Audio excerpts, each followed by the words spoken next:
शिवपाल जी ने जो कटौती प्रस्ताव रखा उस पर बल देने के लिए खड़ा हुआ हूं। माननीय अभी मंत्री जी की जो बजट उन्होंने प्रस्तुत किया उस पर बातें सुनी।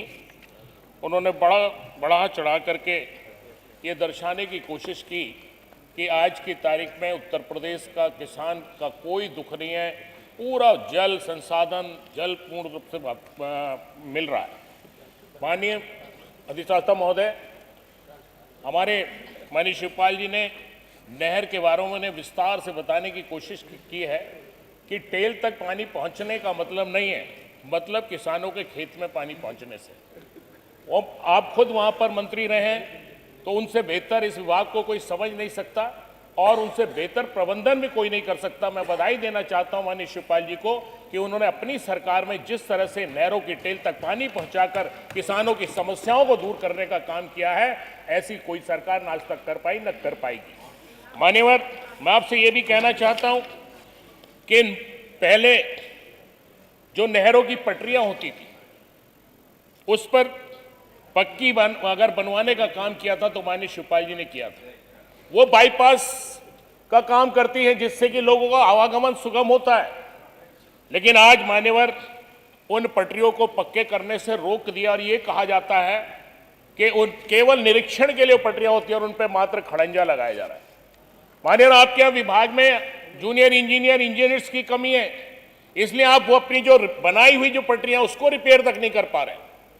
मेरे क्षेत्र में भी, मेरे जिले में एक झालू कस्बा पड़ता है, वहां से लेकर के बरूकी होते हुए, खुशिया की गांव होते हुए, दूधली होते हुए नजेबाद तक जाती है। लगभग 30-32 किलोमीटर की पटरी है। इसकी हालत खस्ता हाल और मैं कई बार अधिकारियों को लिख चुका हूं कि इसको रिपेयर करा दिया जाए। और ये कांवड़ यात्रा का भी रूट है, इससे बहुत सारे कांवड़ती यहां से निकलते हैं, लेकिन उसको रिपेयर कराने का काम नहीं किया जा रहा। मान्यवर, मैं आपसे ये भी कहना चाहता हूं कि उसके बारे में तो आपने बहुत सारी नहरों के बारे में तो बहुत सारी योजनाएं बताई, लेकिन नलकूपों का क्या हाल है? नलकूप के मामले में पिछले सिंचाई में आपने 2022-23 में 423 करोड़ रुपए का बजट दिया था, 23-24 में 502 करोड़ का बजट और 24-25 में कोई नलकूप बनाने का कोई बजट का प्रावधान नहीं। 25-26 में कोई प्रावधान नहीं और 26-27 भी मैं देख रहा था कि नए नलकूप बनाने का कोई प्रावधान नहीं।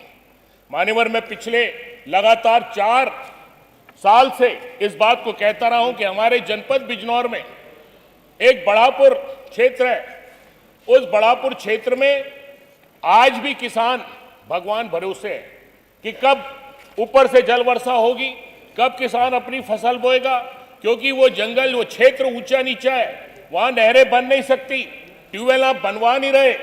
ऐसी वहां पर एक हमारे बेगमपुर जानी, उसमें एक मौजा है, हजारों बीघा जंगल आज वहां सिंचाई से लोग जमीनें बेच करके पलायन कर रहे हैं, दिल्ली विल्ली जा रहे हैं और अपनी खेती करने का काम छोड़ रहे हैं मजबूर होकर, क्योंकि कई बार आपसे कहा, आपने कहा मैं लिख करके दे दीजिएगा, हम बनवा देंगे, क्योंकि वहां डीप बोर होना है। और डीप बोर जब पहाड़ों में इंडियन मार्का का बोर हो सकता है, वहां पानी निकल सकता है, तो वो तो बहुत नीचाई पर है, तो वहां क्यों नहीं पानी मिल सकता किसानों को? हजारों बीघे जंगल आज सिंचाई की तरफ से वहां के किसान परेशान होकर अपनी जमीन बेचने का काम करें। मान्यवर, आपसे मैं ये भी कहना चाहता हूं कि पिछले नलकूप में जो आपने आधुनिकीकरण का काम किया है, आधुनिकीकरण में आपने वहां पर आप बता रहे हैं कि हमने उसकी जगह को साफ सुथरी बनाने का काम करते हुए और आपने उसमें पेड़ पौधे लगाने का काम करके किसान वहां पर बैठ सके। लेकिन मान्यवर, मैं आपसे ये आपके माध्यम से पूछना चाहता हूं कि आज नलकूप में कितने ऑपरेटर हैं? एक नलकूप के 20-20 नलकूप पर, कम पर 25-25 नलकूप पर एक ऑपरेटर होगा। किसान अगर कहीं जिसके खेत में कुआं बना है, नलकूप बना है, उसकी चाबी उसी के पास रहती है और आसपास के किसान उस पानी को नहीं ले पाते। वो कहीं ना कहीं अपनी दबंगई दिखाते हुए दूसरे किसानों की जमीन पर पानी नहीं ले पाते।